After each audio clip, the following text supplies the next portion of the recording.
don't know if I'm the only one, but I remember growing up and seeing people in the financial world and thinking how it all looks so complicated. I associated financial complexity with financial success, and I guess I just assumed that in order to be successful with money, I had to embrace the complex. As I've progressed and learned a thing or two about money, I've evolved to the point where I think the greatest opportunity for success is with simplicity. I don't have any interest in investing in something I don't fully understand, and the more complex something is, the more potential there is for something to go wrong. I don't want to have 8 different bank accounts and 16 different credit cards. I don't have the time and energy to worry over a bunch of different brokerage accounts. What I've learned is that as life progresses, complexity tends to join the party, whether we like it or not. If we simplify where we can, it eliminates some of the unnecessary friction in our life. So here are 5 things we can do to uncomplicate our financial life. The first is to automate everything. For investing, this means that we dollar cost average our investments. All dollar cost averaging means is that we invest at regular intervals no matter what the market is doing. This is stress-free, and it has also been studied and proven to be the most effective way of investing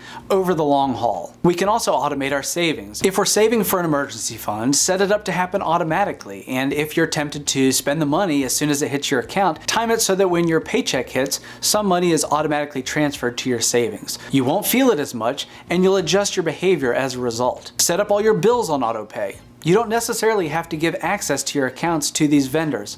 Most banks have a bill pay option where you can receive an e-bill along with the emails about the bill. Your bank will automatically send out the payments based on the e-bill, but you're still in control if you wish to change the date of payment or the amount. This removes the friction that is there when we do everything manually. I don't know about you, but I love to eliminate extra work. Second is to close out numerous credit cards. I've never read of a multi-millionaire who claimed their financial success was the result of credit cards. I'm not saying that credit cards are evil, but they are just a way to buy things. They're not designed to build wealth. A bank rarely designs a product where your best interest comes first. Please don't get defensive about your credit cards. Just understand that even if you do get points, airline miles, or cash back, it's a thimble in the ocean when compared to maxing out your 401k, your Roth IRA, and your HSA. If you must use a credit card, I would encourage you to keep it to just 1 or 2. That way it's easier to track everything. The more credit cards you have, the greater the opportunity there is for you to forget about things like annual fees or that small purchase where you used it but forgot you used it. One small slip up causing a late payment and your credit could get dinged. I remember coaching a couple that got burned in this area. They forgot to make a small $70 payment on their credit card for the annual fee, and as a result they didn't qualify for the best interest rates on their mortgage. They will pay thousands of dollars extra on interest for their mortgage as a result of this late payment, and that was all so they could get airline miles. If you must use a credit card, I would set it up to auto pay the full balance every month. Otherwise, I would recommend stopping usage of them completely. Third is to see if you can get all 3 buckets with the same brokerage firm. When I say buckets, I'm referencing retirement vehicles like a 401k that we contribute pre-tax money to, tax-free growth vehicles like a Roth IRA, or an after-tax brokerage account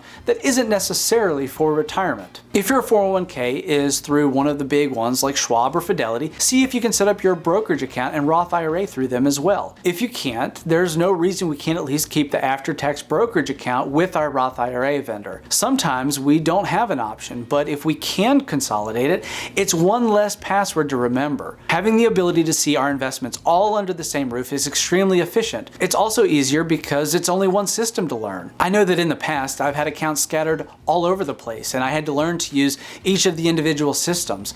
I got tired of it, moved it all to the same place. I still have access to the same investments and my performance in the market hasn't been altered, but it's so much easier to track everything and then to move on with my life. Real quick, you deserve the absolute best content and it's my goal to give it to you. If you feel I've earned it, hit that like button for me so that I can get that immediate feedback. Okay, fourth is only invest in things you understand, and I mean really understand. If you asked me to explain Bitcoin, blockchain, NFTs, and digital tokens, I couldn't really do a good job. I have no interest in them and I don't trust them. I couldn't explain them to somebody and feel good about what I'm communicating. As a result, those would be a terrible vehicle for me to speculate in. I can talk to you all day about insurance because that's my background. I can talk to you for hours about what an index or a mutual fund is, or about ETFs and what the S&P 500 or the NASDAQ are. I feel comfortable with them. I understand them. The minute you step outside of your area of expertise and start putting money into something that you really only partially understand, or maybe don't really understand at all, not only are you risking getting taken advantage of by those without any principles,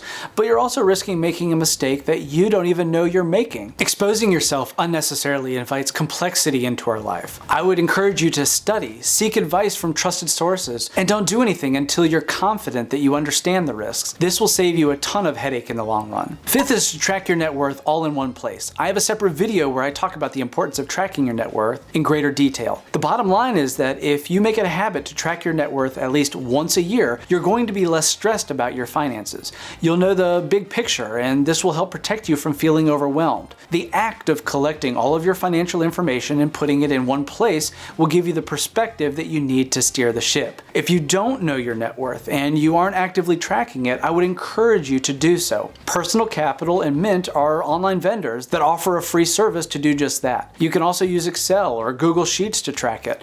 Pen and paper is fine too if you're old school. I remember coaching a young couple that told me they were drowning in debt. They were so scared of what they would find, and they had no idea what their net worth is. They overcame their fear and started tracking their net worth though. They found that they had some equity in their home. They saw that they were upside down on their cars, but their retirement accounts had been steadily increasing. They had some student loans, but they had more assets than liabilities. As a result, they had a positive net worth, and this was incredibly encouraging for them. It gave them confidence. They realized they weren't in as bad a shape as they thought. They started to pay off their debts, and they saw their net worth grow every time they did that. This gave them a massive amount of encouragement where they realized they could control so much more than they thought. Knowing where they stood took away the complexity and showed them how personal finance can be fairly simple. Lastly is to see if we can consolidate our insurance under one company. It doesn't always make sense to buy every single insurance product from the same company, but there are often discounts with different insurers for bundling home and auto. That's a great place to start. If they offer term life at a competitive rate and also umbrella insurance as well, that's even better. Insurance can be fairly complicated, and more important than whether something is complicated or uncomplicated is if you're properly insuring yourself and your family against risk. The cheapest isn't always the best, and every situation is different. A great way to shop around is to use a broker who shops numerous insurance companies